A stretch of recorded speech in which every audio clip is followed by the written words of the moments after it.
If you're not careful, and clip out of reality in the wrong areas, you will end up in the backrooms, where it's nothing but the stink of old moist carpet, the madness of mono yellow, the endless background noise of fluorescent lights at maximum numbers, and approximately 600 million square miles of randomly segmented empty rooms to be trapped in. God save you, if you hear something wandering around nearby, because it sure as hell has heard you.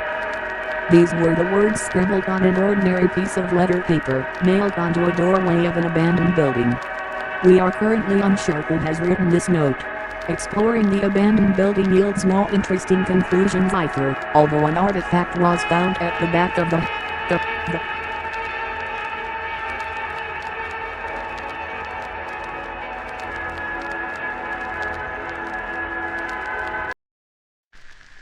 Rifts are small, blinding bright white surfaces frequently located inside of doorways or windows.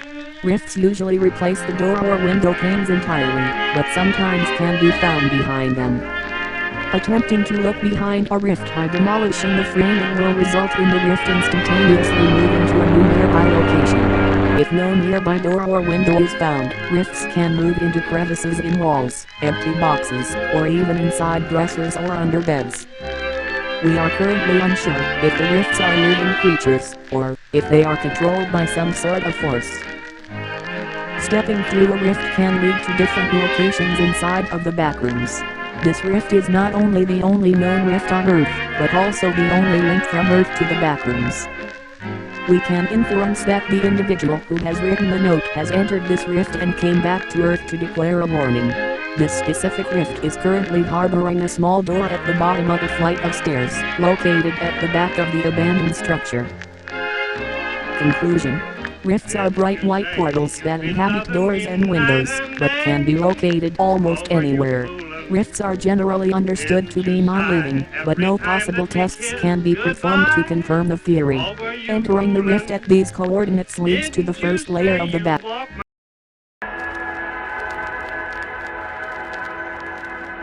The lobby is undoubtedly the most charted layer of the backrooms.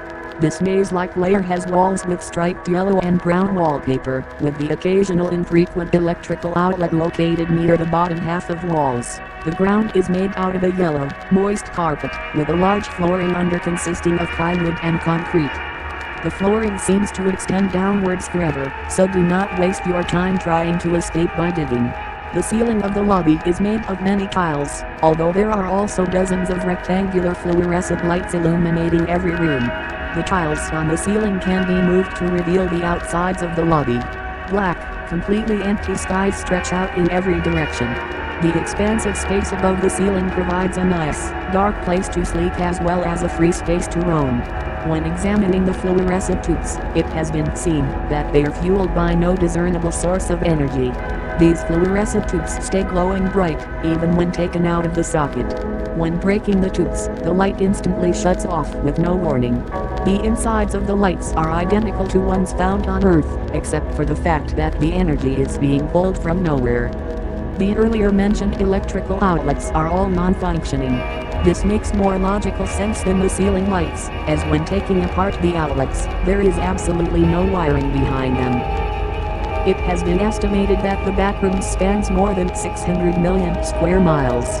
That is roughly 850 million miles going from corner to corner.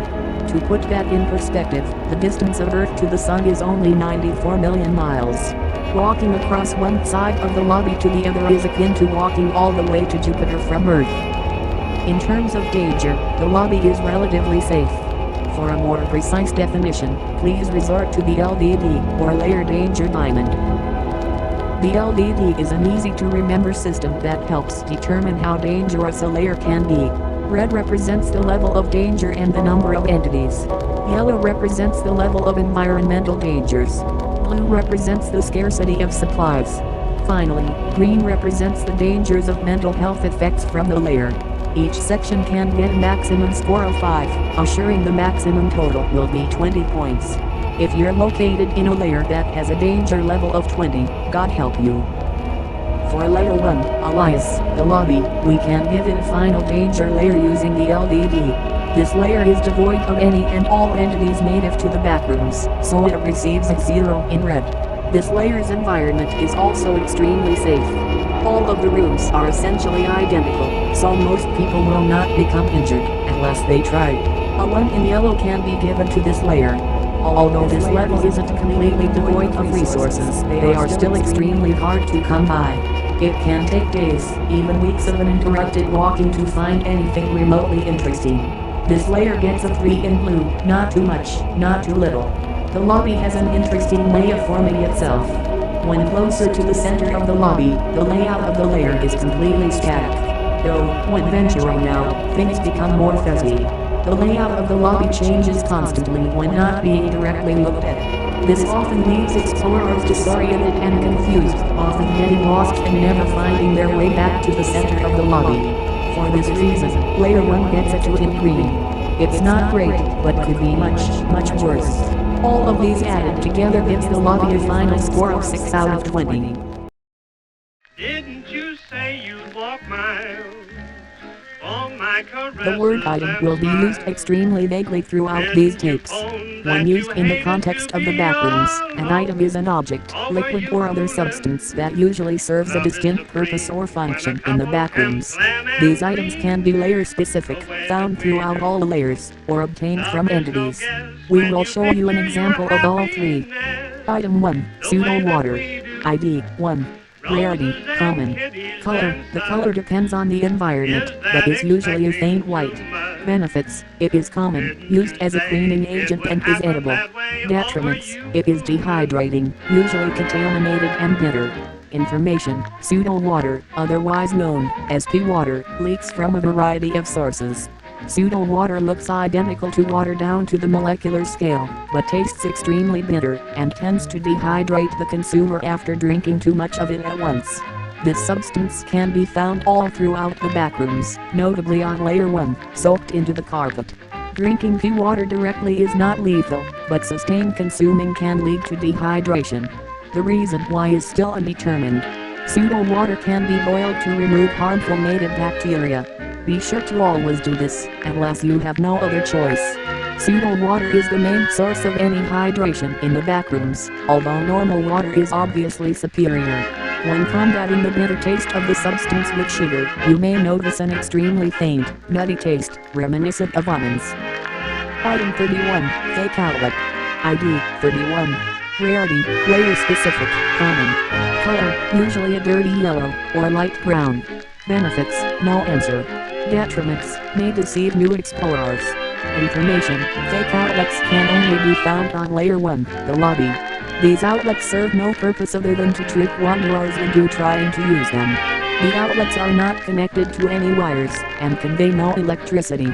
If you need power in Level 1, consider harvesting the light from the fluorescent lights on the ceiling using solar panels, then hooking up the solar panel to an instance of Item 31. We may release a tutorial video on how to create a quick energy setup in the lobby, if you all request so. Energy in the backrooms is useful. It can be used to create light to grow food, charge electronics, and even rarely be used as a weapon. Item 12603, Lost Rift. ID.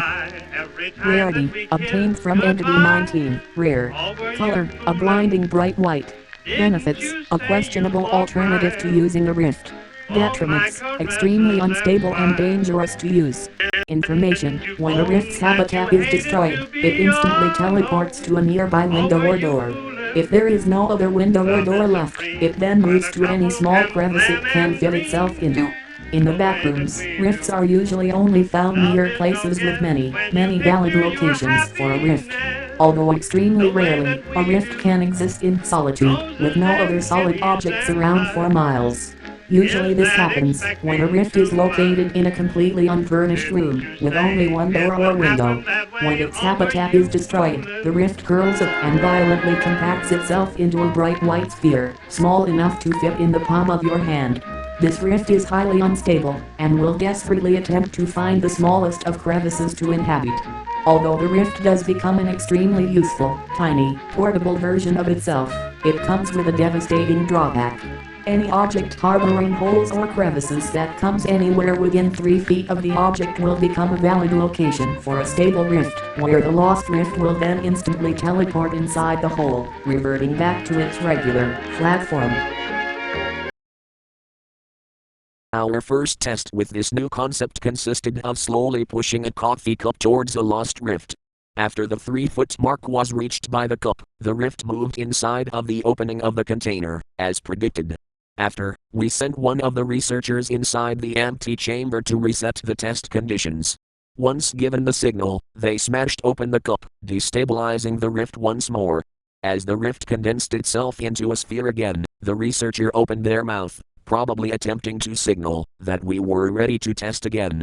Unexpectedly, the lost rift teleported directly into their mouth, breaking all of the bones inside of their head and killing them instantly. The lost rift had teleported inside of their throat, where it had become stable. Thank you for watching this short informational tape. We are currently open for applications. Send us an email to become a part of our research team.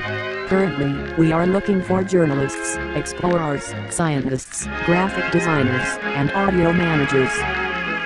If you don't feel like joining the team, still send us an email to discuss the backrooms, get frequent updates on tape production, and to submit information to researchers.